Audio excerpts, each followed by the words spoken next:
All right, well, I'm starting the recording so we can start the official meeting whenever Natalia and Al, you wish to get going. I got a question. Yes. I get the documents that were just added. Yeah. I don't know if there's members of the public on, and is there a way to share those with them if they are on? Yeah, thanks for bringing that up, Al. The documents that we're talking about, a couple of documents, a memo and a draft process timeline have been linked to the agenda. So if you go to the city's website and open up the agenda, those documents should be linked on the agenda. Thanks.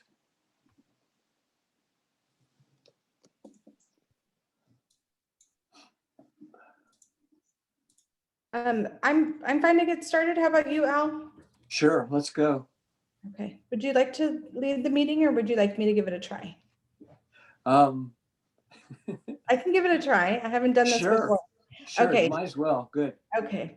So everyone, please bear with me. Welcome to the Ad Hoc District Elections Committee. It's 2:04. So my understanding, let's go ahead and do a roll call. So it's Al Clark is here and myself.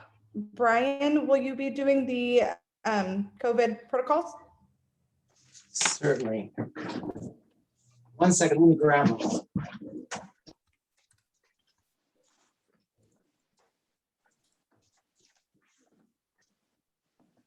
Okay, so this meeting will be conducted pursuant to the provisions of the Governor's Executive Orders N2920 and N3320 and Santa Barbara County Health Officers Order in the response to the spread of the COVID-19 virus. The committee members, staff, and any presenters will be participating by video conference using the Zoom platform. The public can view the meeting live, and instructions to view the meeting are included in the posted agenda. The public can also participate in the meeting in the following ways. They can submit a comment via the e-comment link on the city's agenda website for this meeting to be distributed to committee members or read into the record during the meeting. Or the public may also provide real-time public comment through the Zoom meeting by using the raise your hand feature to notify staff they would like to make a public comment during designated public comment periods. And that concludes my remarks. Perfect. Thank you, Brian. Next up, we have public comment. If there's anyone who would like to make a public comment on a matter otherwise not on our current agenda for today. If so, please raise your hand. So Councilmember Alarcon, I see no raised hands. Okay, thank you. So next item on our agenda is to continue discussion regarding the updated public hearing schedule and process for transitioning to district-based elections. With that, will we have a staff report? Is this you, Dave?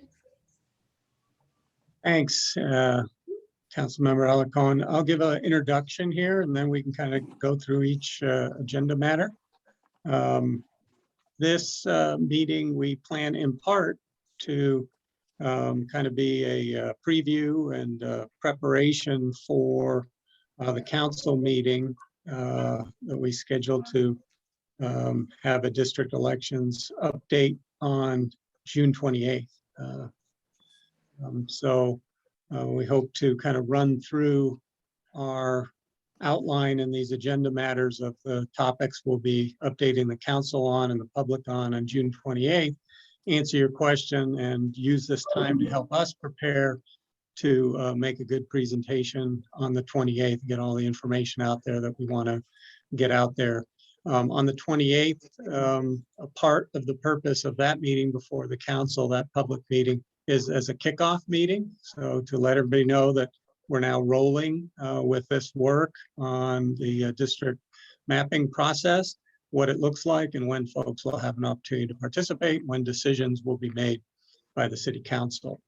So that's kind of the high level purpose of today's meeting as we head into council meetings and public meetings in earnest going forward.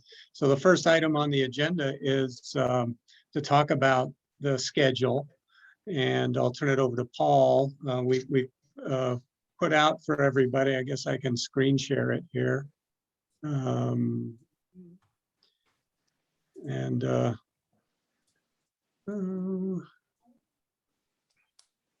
think maybe I've got two documents open. So here's the schedule, Paul, that we shared. So the only change I made was to make this a July date for the initial meeting, and then everything else runs along the schedule that I think we've discussed before. But take a look at that, Paul, and consultant team, and let us know if there's any adjustments that need to be made to that again. But we can talk about that, Paul. Maybe this first item, you can take it away on the schedule. Sure. So one of the critical things in a CVRA conversion or under the Fair Maps Act, which is the new provisions that deal with cities that are doing redistricting, is the idea of having transparency with the public being able to participate in a number of meetings going through the process. And we should think about these meetings as both being pre-draft map and post-draft map, because in the pre-draft map period, we can hear from the community about communities of interest, about their suggestions as to what lines might want, what they might want those to look like, and get that feedback. And Sophia's put together a memo for you that I'll pass along, Dave, if we haven't sent it to you already. That's kind of like going through the kind of outreach that you can be doing in this period of time between now and then, in that pre-map hearing period, to engage the community. Then the structure is that once you do have draft maps, that you make those maps available and have hearings in which you discuss the maps that have been made public. So you post a series of maps that are draft maps that you want to consider onto the city's website. It's then that you have hearings on the maps that have been posted already. You don't do a thing where you have a hearing and then somebody just pulls a map out of their back pocket and says, hey, I've created this new map, let's discuss it. So it limits the discussion to maps that have been made public, so the public has kind of a fair opportunity to participate. Having those hearings in this structure, at least two of these hearings after maps have been released, to allow for the public to give feedback and for any changes to the maps to be discussed and made prior to the next hearing. And at each time you have this 7-day window of posting maps. And then finally, you get to the point where the council will adopt a plan, and it'll be a plan that has been posted for 7 days. If they come into a hearing and the idea is to adopt a plan and they make any substantive change, meaning like they move the lines any way that's really substantive, then they would have to re-agendize, post it for another 7 days, and then have the vote at a future hearing. When I say non-substantive, I'm saying that purposefully because there are sometimes changes that happen in a redistricting plan that don't actually move any people. So let's say there's a park and there's a line that goes through the middle of the park, and we go to the county registrar and they say, oh no, we want that line to move out to the street. Okay, moving from the middle of the park to the street might align to like the boundaries that the county is using for its precincts, but it's not a substantive change because it's not changing any of the voting population. So there will be potentially some non-substantive changes to the lines that can be done at a final council hearing or be done with the county registrar's office and the city staff, as part of the final process. But this calendar that we have, probably want to consider it still being a little bit flexible because we have, we're waiting for the census data to come out and all of that work. But if we're thinking about in generalities, having a public mapping tool put up sometime next month, having outreach hearings begin in September, having maps drawn maybe by late October, mid-October, late October, and then have that process continue through the beginning of the spring so that we can have maps adopted by spring 22. That's kind of the right framework for it. And we can work with the city and with your committee on any specific dates and so on. Does that help, Dave? That's helpful. I appreciate it. And in terms of the memo, Sophia, that you've prepared for us, that will give us some advice, some options for informing the public about how the process is going to work kind of in this period before September. Right, yeah, and it's a template. We done some research on some community organizations in your area and have some best practices for outreach, but it's a template that you and your staff can look at and make specific changes with additional outreach for your jurisdiction. So we'll send that over if we haven't already. Thank you.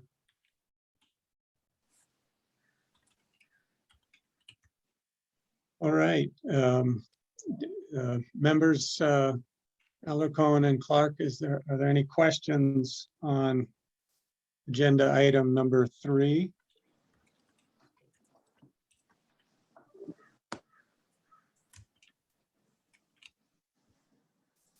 No. Yes, no. I also should mention, and Paul, please jump in here. When we do the presentation to the council, we'll go over this kind of agenda. We'll go over kind of our public outreach efforts that by that time we'll have started. And we'll also, since this will be the first meeting that we'll have had as we are kind of launching the outreach effort, we've also talked about doing a district mapping 101 kind of presentation that your committee has seen before and thought was was a good PowerPoint supported presentation on the district mapping process. So Paul, I see nodding his head, so I think we're still good to go with that aspect of it. Yeah, and depending on schedules, it'll either be me or Sophia probably handling that 101 presentation. Okay. Super. So at this point, Councilmember Alarcon and Clark, we can go to a public comment for agenda item number 3. Yes. Okay. Is there anyone who from the public have a question that they'd like to ask? If so, please raise your hand. And Councilmember Alarcon, I do not see any raised hands, although we did receive, the committee did receive public comment, written public comment for this item, and it's been distributed to the committee members already. Okay, thank you. With that, let's move on to agenda item number 4, which is to review of public outreach and map drawing options. I'll turn this over to you, Paul, or your consultant team. Sure. So let me just bring up the.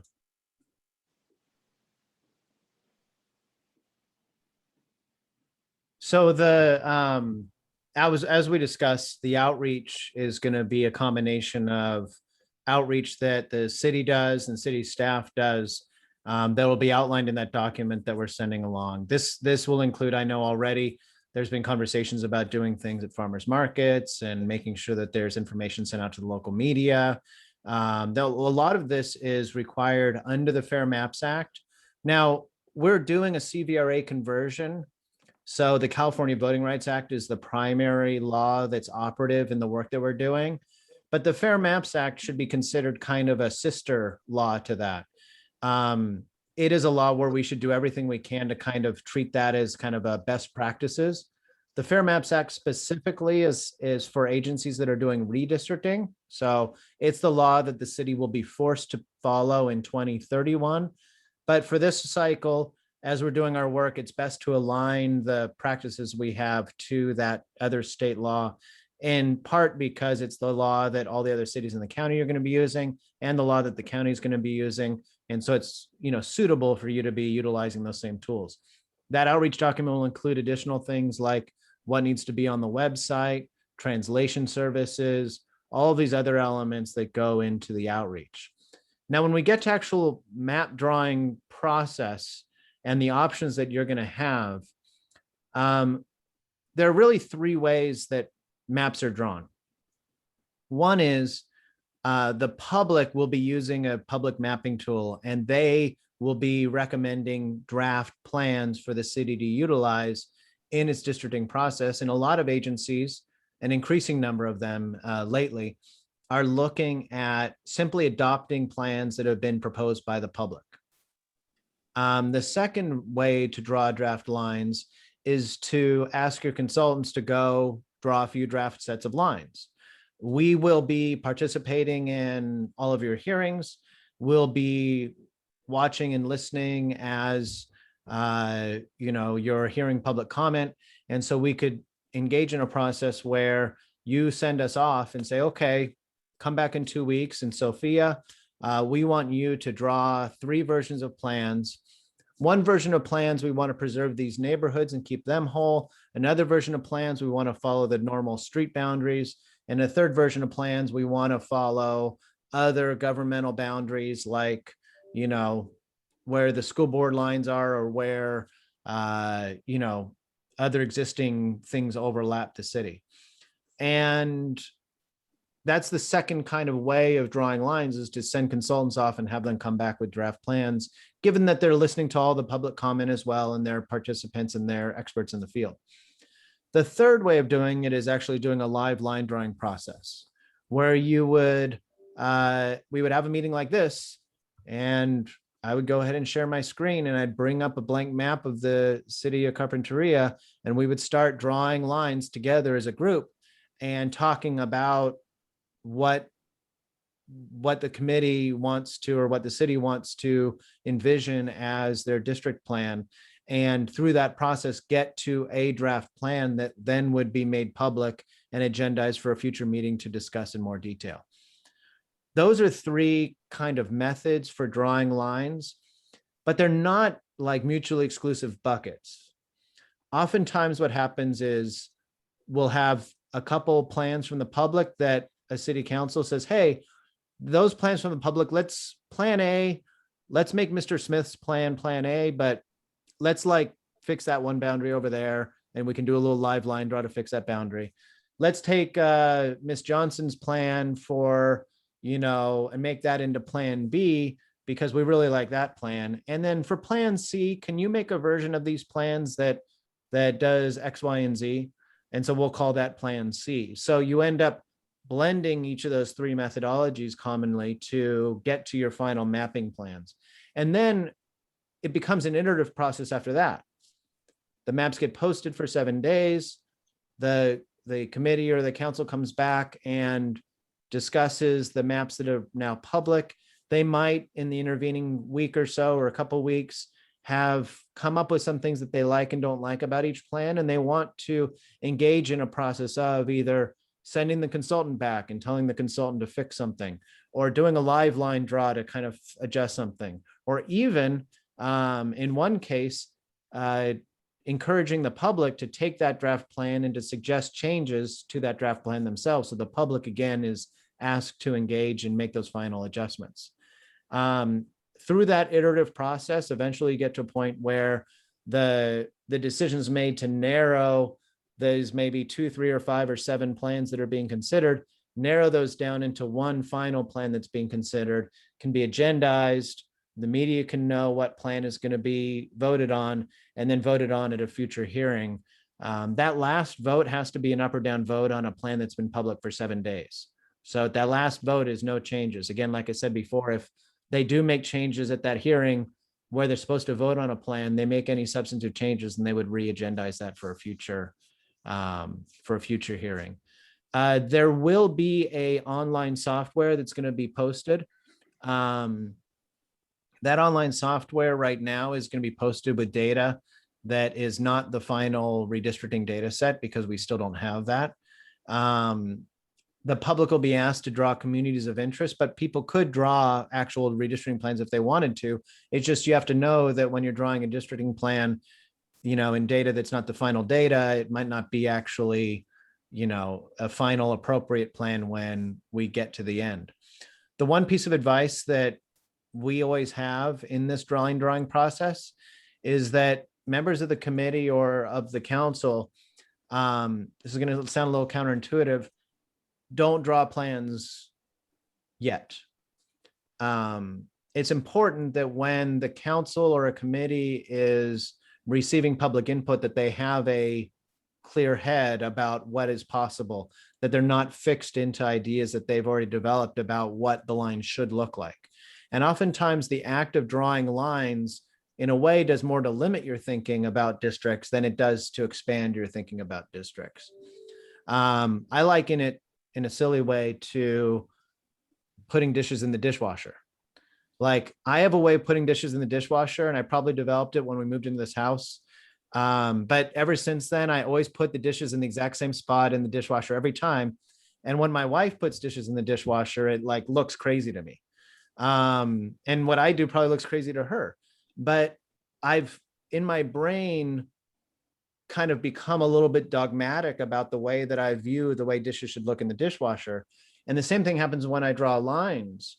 I haven't drawn lines for the city of Carpinteria, and we won't draw lines for the city of Carpinteria until the end, because drawing lines in of itself starts to frame that in your brain and makes you less willing to see other opinions. So waiting until all the community input has come in to actually, as council members or committee members, to actually draw lines yourself is really important. So I think that would be my little overview of the outreach process and line drawing process, but I'm definitely happy to answer any questions or give any other thoughts. Thanks, Paul. One thing that struck me as you were going through this, during the process, you know, the public drawing maps, a live map drawing process, even the council considering maps ultimately. There is a, could you talk a little bit about how the education process occurs for people to understand what factors must the city consider in order to result in, I think you use the term an appropriate map at the end of the day, one that's legal, in other words, meets the legal muster for a under the CVRA. Yeah. So what we can do is we can work with you on identifying a handout or a one-page document that would have the different criteria. And in the redistricting 101, we go over those criteria, but we can also make like a one-pager that you would put on your website. And it would cover what those criteria are. As a CVRA, an agency using CVRA, it's not as explicit as it is in the Fair Maps Act, but largely it's going to be the same things. Districts need to be equal size in the description of what equal size means. You have to follow the Federal Voting Rights Act and what that means. You have to draw districts that preserve neighborhoods or communities of interest. Districts need to be compact. They need to be contiguous. Like all of these characteristics that are necessary in a districting plan, we can provide basically like a one-page handout that can be posted on the website along with other materials to kind of help members of the community understand that when they're drawing lines, you know, they can't draw a district where one district's half the city and the other districts are all little tiny parts of the city, that the criteria that's necessary to go into that. Thank you. That's helpful for me. I got a question. I got a question, if I may. Dave, do you want to Yes. call on him? I don't know who's calling on who. Hi, Al. Yeah, please go ahead. Dave can help me out or help my memory out, but I think a couple of years ago, we had a different consultant on this issue who was kind of looking at it prospectively for us. And they actually came up with some sample maps that appeared to be draw lines equitably for the demographics that seemed like the purpose of the map was to make sure that we made some districts where the Latino population, for example, would have a fair shot at winning an election for city council. And so they brought this map, or maybe there was a couple versions of it. Maybe there was a 5-district and a 4-district. I can't remember. And that seemed to me like a really good starting place to start moving lines around from, just because they were the experts about how to, these kind of things that you're talking about, compact and blah, blah, blah. Yeah, we used a consultant, I know, during the process of educating ourselves when we entered into the settlement agreement, the CVRA claim settlement agreement. I don't remember that they had provided maps at some stage, but we could look back at the record of the public meetings and look for that and provide it to the consultant team if it's out there. Yeah, one of the challenges will be that data by definition would be using 2010 It's census different, data. yeah. So- Obviously, the data is different, yeah, obviously. Yeah, so the data will be updated for us. Both the decennial census data will be updated for us. Also, the data that identifies the percentage of the population that's Latino, Asian, African American, or other ethnicities. That data is called Citizen Voting Age Population, and it's in the American Community Survey. The most recent update of that data was February of this year. So we have that data already. And that's the data that would be used to kind of give those Latino, as an example, population counts. But yeah, if somebody has draft maps, there's no harm in looking at those as well. Yeah. I'm not saying we should look at those or not. I'm saying that it helped me to start with something that the experts had already done, that was looking at some of these factors that need to be looked at. Yeah, and that's one of those things where if we get down the process, and maybe you don't have a lot of people submitting draft plans, or maybe the plans that you're getting submitted. Yeah, but you can always call on us and say, okay, redistricting partners, can you draw a couple draft plans that, address issues A, B, and C? And we've been doing this for a long time and been doing it all over the state and other states now too. So we're definitely happy to provide draft maps. The thing that I like from a messaging standpoint is when draft maps come from the public, and at the end of the process, you can kind of stand up tall and say, we did a redistricting, but instead of politicians drawing the lines, it was actually like members of the public. That's really valuable. So, we try to push agencies towards that route, but we're definitely more than able to draw draft plans as well. Yeah, okay. Sounds good. But it sounded like, Paul, when you were going through the 3 ways to draw maps, Right, and the schedule on how things would unfold, that before draft maps get to the council, we've gone through presumably some combination of these, public drawings that the map drawings that the public we've solicited from the public and they've submitted, consultant provided maps or maps that come out of a live map drawing meeting.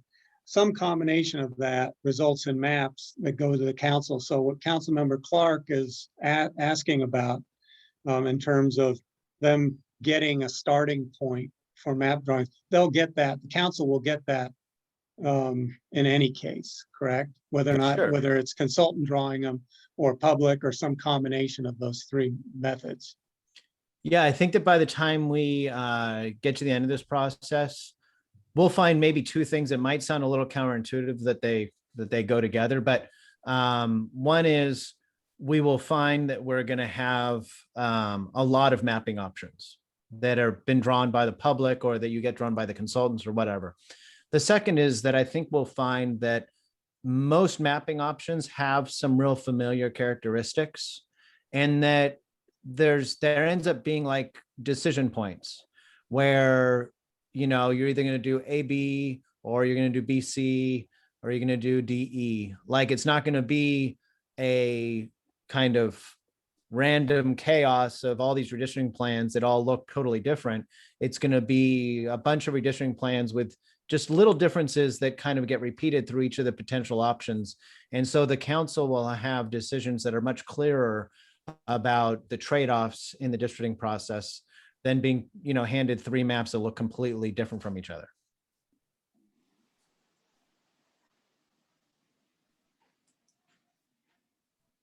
I have a question, Paul. Yeah.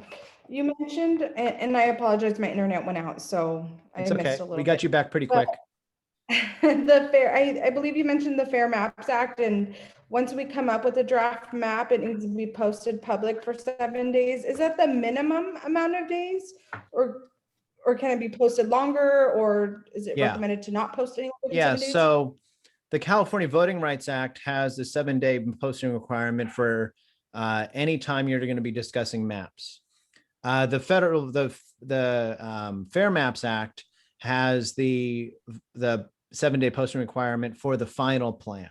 So for you, we'll be having, between each discussion about plans, we'll be having at least 7-day window for the public to see them. So you can think of it that if we're having a meeting on a Tuesday afternoon like this, and we did have a draft change that we wanted to do, and we could theoretically get it posted by this evening, then you could end up having a follow-up hearing next Tuesday to discuss that, because it would have been posted 7 days earlier.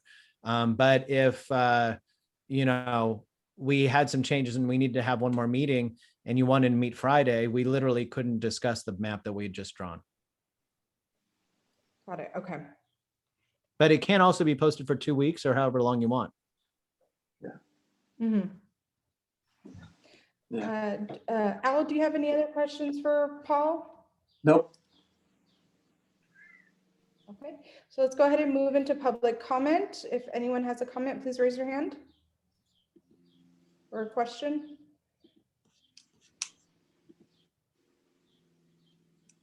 Oh, We do I'm have sorry. one. I was muted. Russell Ruiz would like to speak. So I'll Okay. go ahead and allow him. Let's see here. Oh, you know what, Dave, I think you've got the host controls. Go ahead, Mr. Ruiz. That work? Yeah. Thank you. I just have a couple of comments and a couple of questions. I'm going to start by just stating that I see myself as an observer here.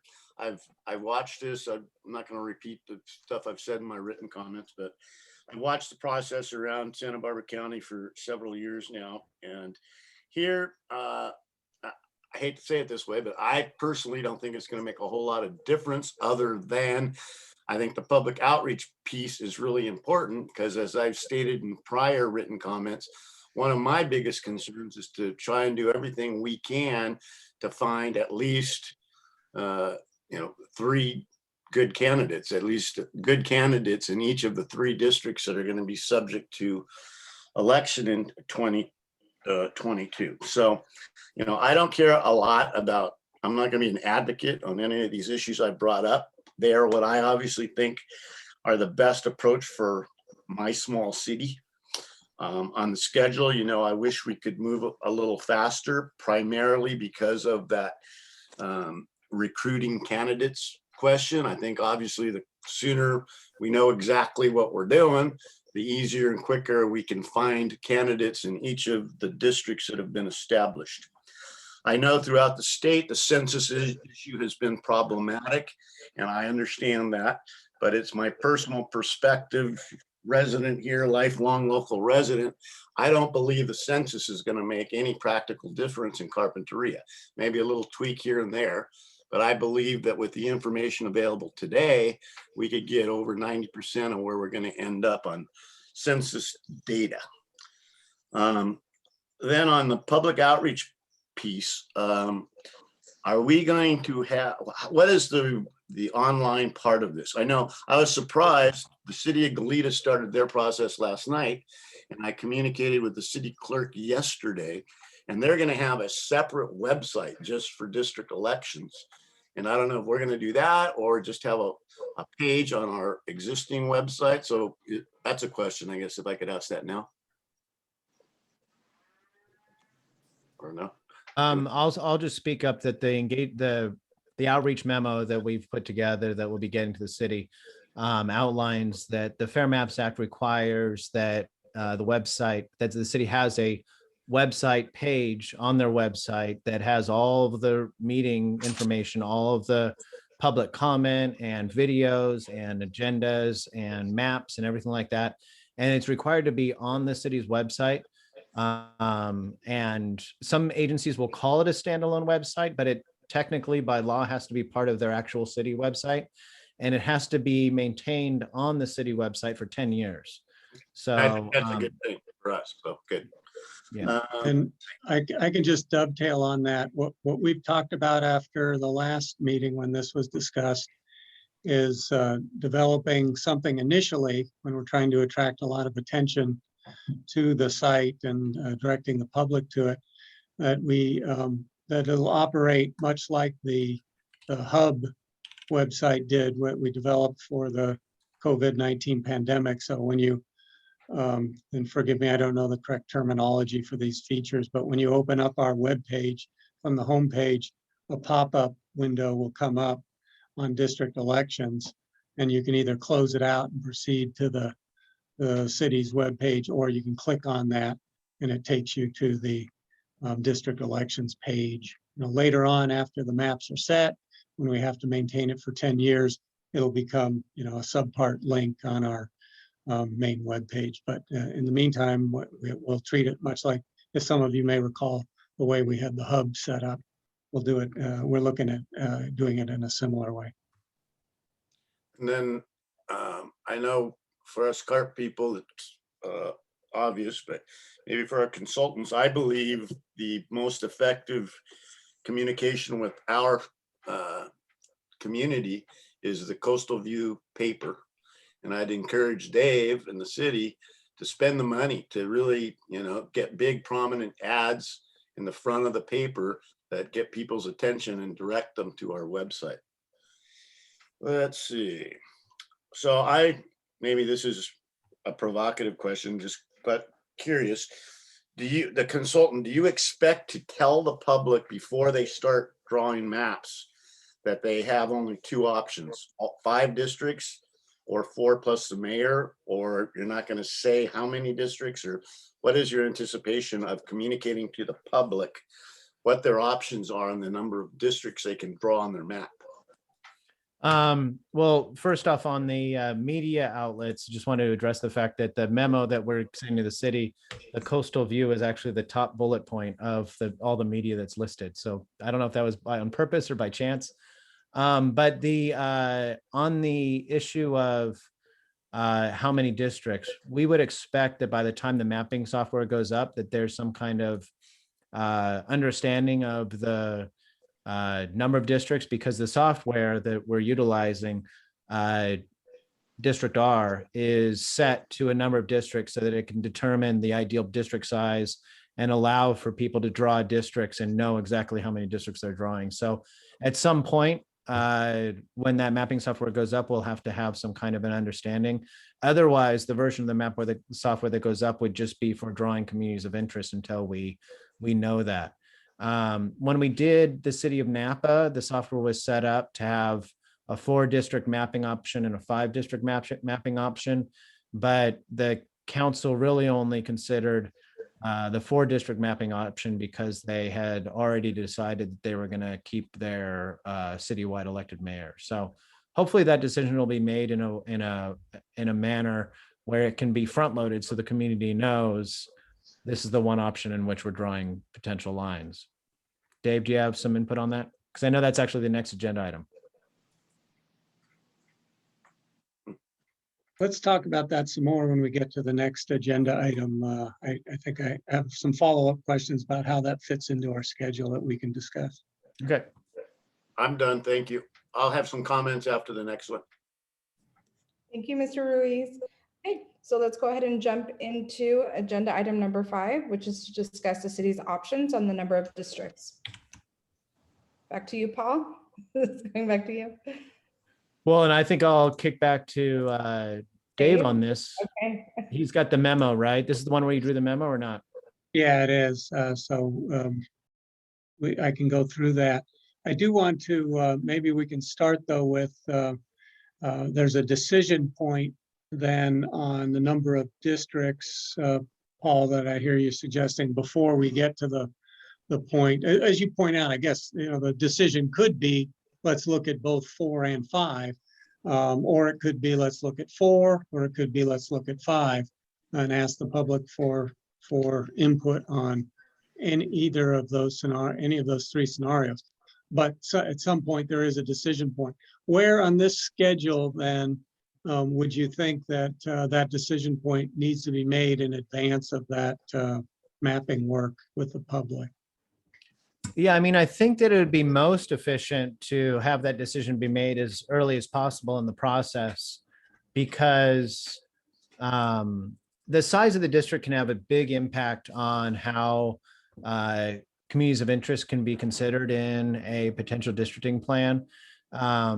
And so, especially when you're going from 4 to 5, that's a bigger deal than, like Congress going from 53 to 52. That's a small little deal. But going from 5 down to 4 or 4 up to 5 does have a big impact on the size of potential districts.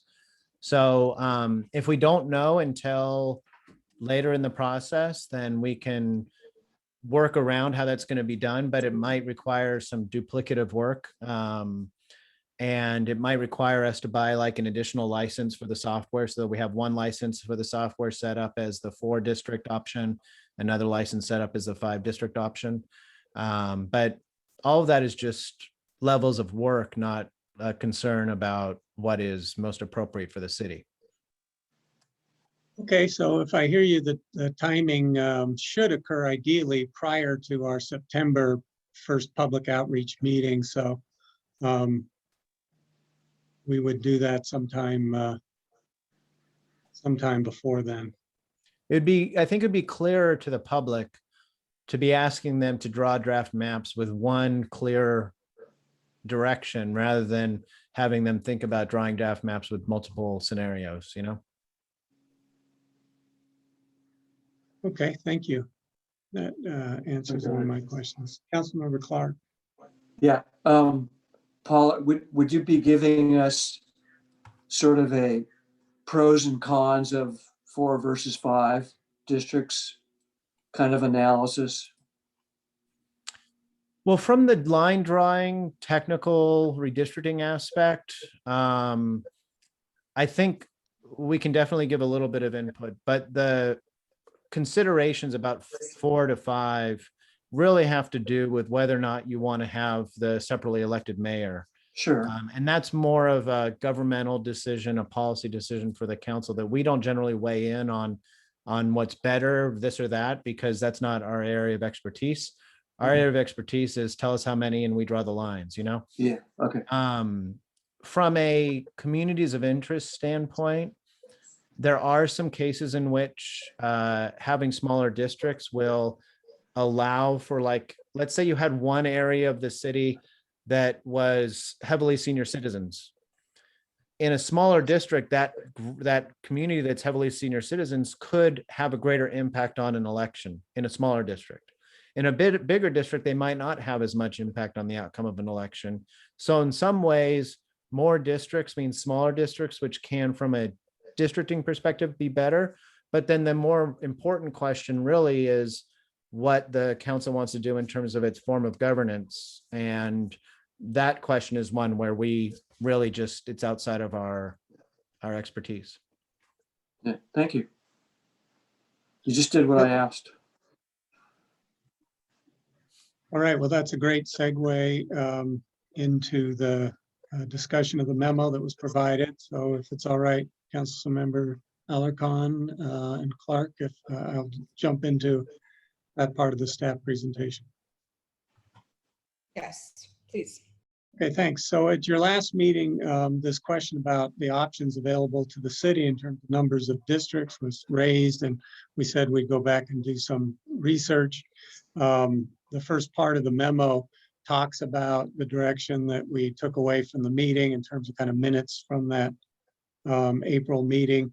And some input that we received. Paul had noted that under the CVRA, that there is kind of, something that we consider safe harbor protection under the law for 5 districts and 4 districts, but not other systems that might be less than 5 or 4 districts, like 3 districts and 2 at large, for example. So that's good information for us to know. We also attached to the memo the city's settlement agreement, which also perhaps reflective of the CVRA has a statement with regard to 5 or 4 districts being acceptable under the terms of the settlement, but not any other system. So that's kind of background on where we start. There's a section that talks a little bit then about what the law says in the elections code. Attorneys helped us with, so that's for your information. And then there's a section that taught and what definitions are about at large and whatnot. And then there's a discussion at the end about some other things that we brought up at the earlier committees that are kind of need to be decided at some point. And we know other cities have gone through this process and so have developed, guidance or ways of making decisions about some of these other nuances. For example, early on, Paul brought up the point that, the council will have to decide at some point, which districts are the districts, how are they numbered, which are the first districts that are up for election. So has been pointed out, November 2022 is our first election. There'll be, I believe, 3 seats that are up for election at that time. So which are the 3 districts that are up for election? That needs to be decided some way.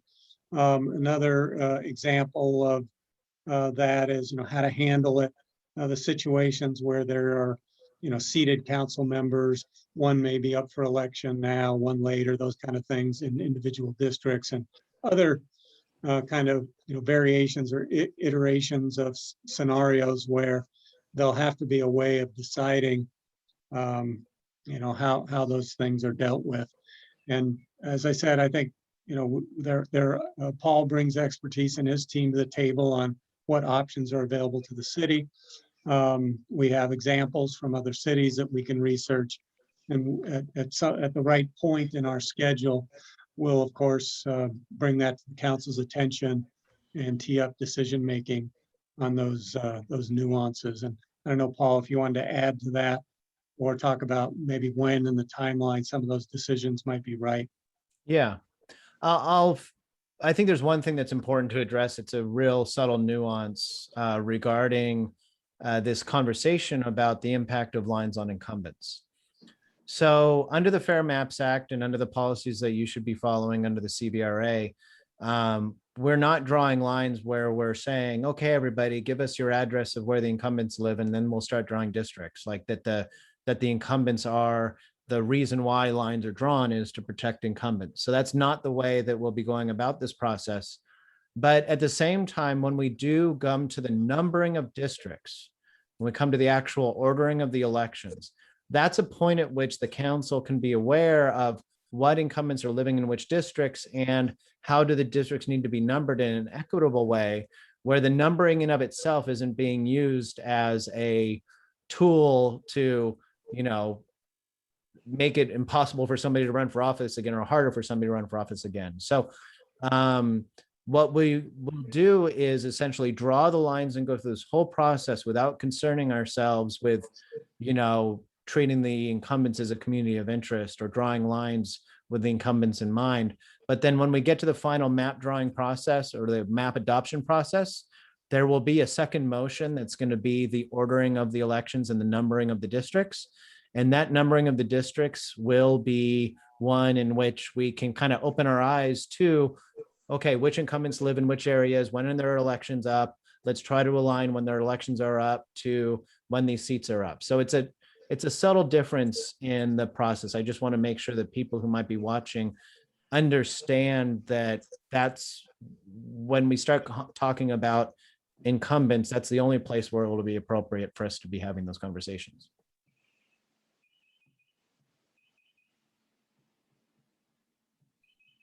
All right, thank you, Paul.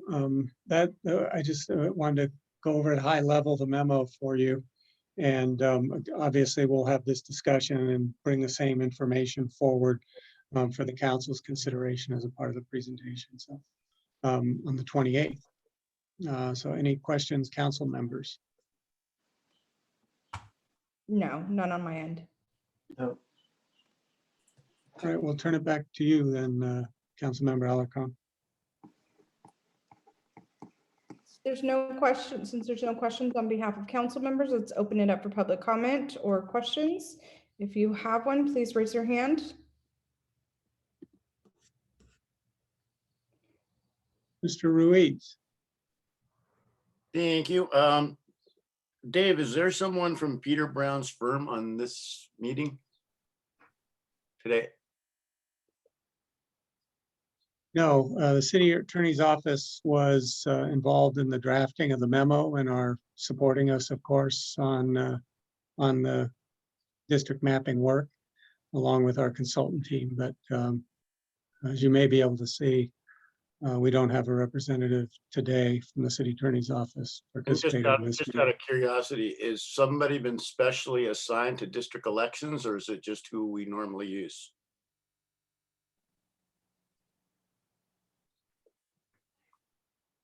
Are you talking about has an attorney been dedicated to this from the city attorney's I'm office? just wondering, if it's such a big firm, whether they had somebody who is a expert on district elections who might have been assigned. I don't know that. Okay. And again, these are, I'm not being an advocate, just an observer on, I read the memo briefly. I just read it right before the meeting, so I'll read it again. But I understand the safe harbor concerns, but I practiced public agency law in Santa Barbara County for 30 years, and I know Lanny Ebenstein, who is the proponent of district elections. I'm sorry I couldn't talk him out of it, but I don't believe, I don't like setting policy around fear of litigation when I don't believe there's any realistic prospect for litigation. And I think that's the case we're at right now, but I realize that's easy for me to say and for our attorney and staff to go, well, that's fun, easy for you to say, Mr. Ruiz, but so I get it. But again, I would not be afraid of litigation. And then the other issue about the two options that are expressed in the settlement agreement, either 5 or 4 plus the mayor. I know that we could go talk to Lanny Ebenstein and whoever else we're dealing with there and tell them, if that's what council wanted to do, that we want to have 4, 1 at large, and the at large doesn't have to be the mayor. Because I really like the protocol of rotating the mayor's chair. I think that's important. 30 years of watching local public meetings, I think it's really good for the city and for the council to have that protocol. And I know that the proponents here would say, as long as we tell them ahead of time, if that's what we want to do, they go, okay, fine. What's big difference? Doesn't make any difference to them whether the at-large seats the mayor or not. So that's it. That's my comments. Thank you. Thank you, Mr. Ruiz. Great. Any final discussions?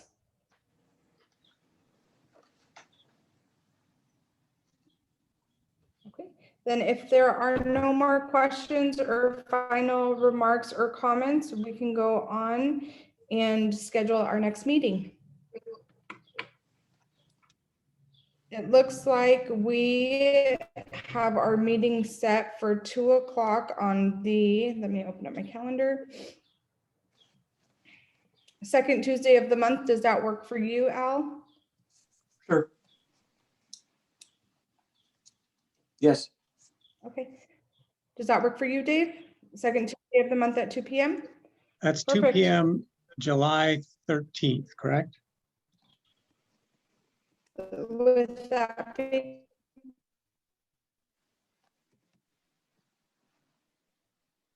I'm sorry. You broke up a little bit, Natalia. I have July 13th at 2 p.m. Yes. Okay, great, thanks.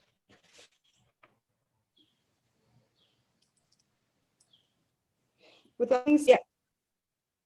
Yes, that's, and in terms of the, we have to, should we discuss that before we adjourn? I didn't catch everything you said, Natalia. You broke up a little bit. Have any ideas in terms of the next agenda items?